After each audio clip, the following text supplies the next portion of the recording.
Hi, good evening, everyone. My name is Russ Creviston, and I would like to introduce you to the Illinois Army National Guard Holistic Health and Fitness Program, or H2F. This is the first episode in my series of podcasts that will cover the elevator pitch assignment. So in this episode, I'll focus on the problem statement and really demonstrate the need for the program. So without any further delay, I'll just jump right into it.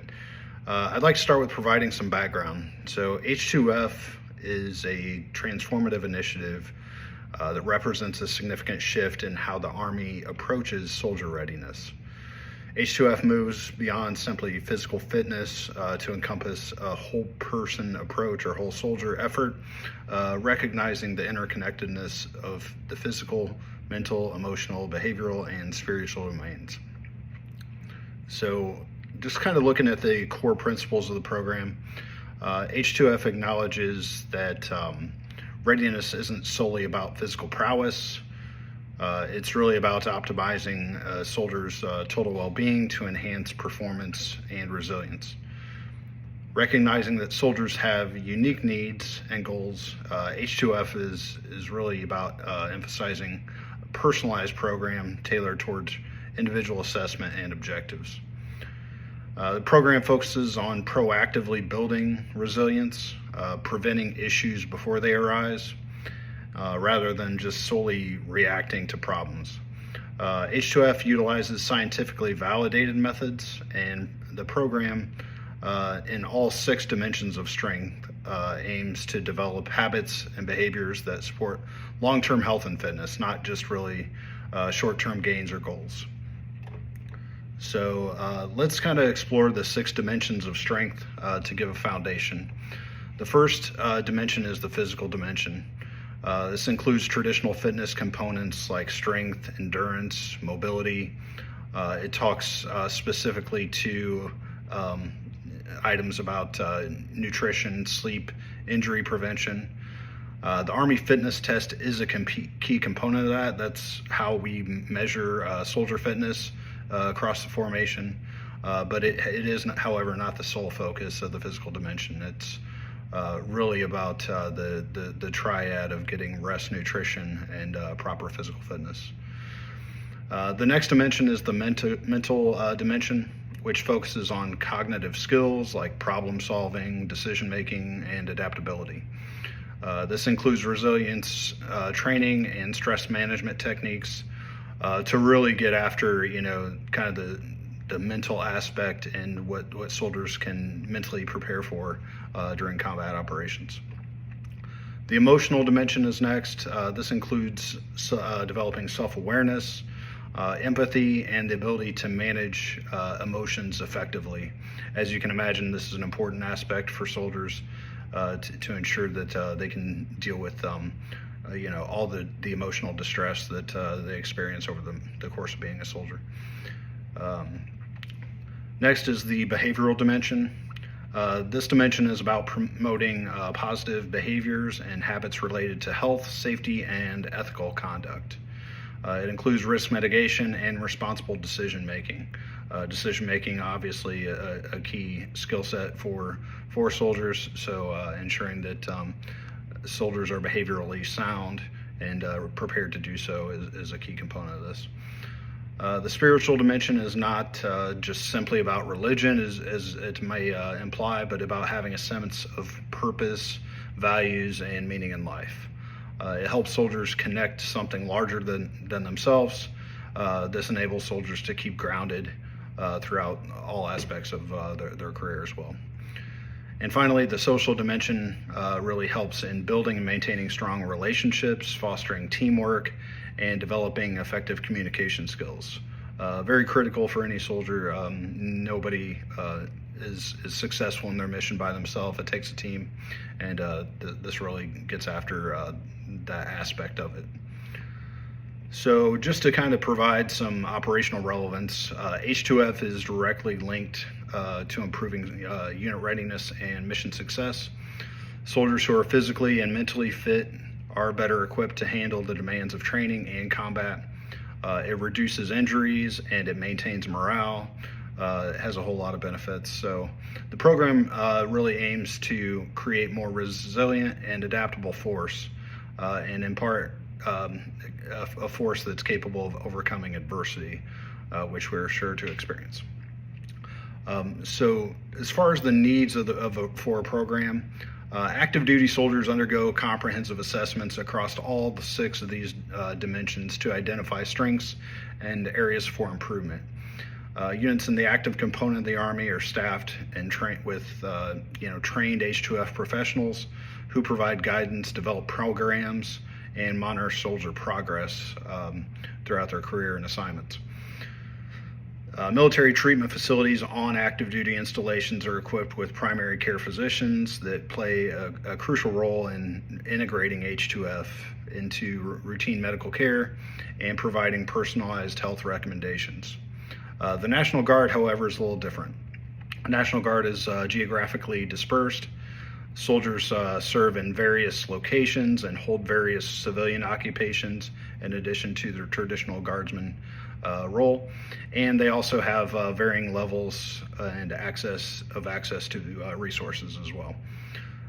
The majority of National Guard soldiers are in a traditional status, which that basically means that they are drilling 1 weekend a month and do a annual training event that is usually 2 weeks out of their year as well. So this limited drill time kind of requires a more efficient and focused H2F programming. We just don't have the time that the active duty soldiers have with them to make sure that they have a program in place. So while H2F guidance comes from the federal level, we get that from National Guard Bureau at the national level.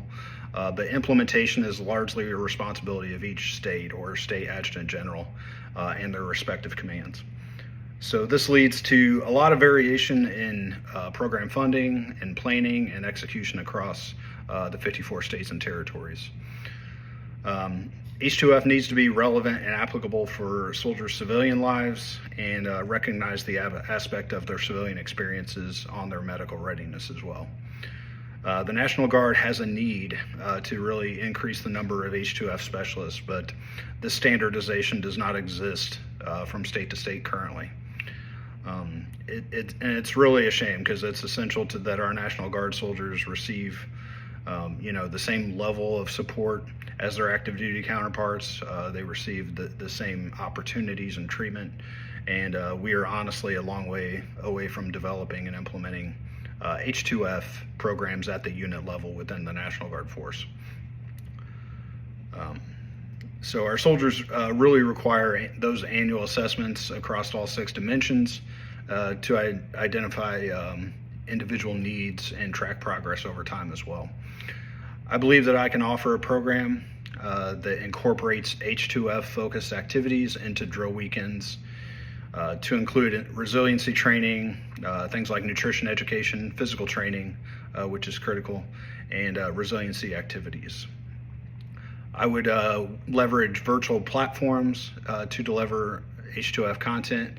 This would include things like content, online courses, webinars, the use of a mobile app to have immediate access to H2F information. And H2F principles would be integrated into pre-deployment training to help soldiers for physical and mental demands of combat.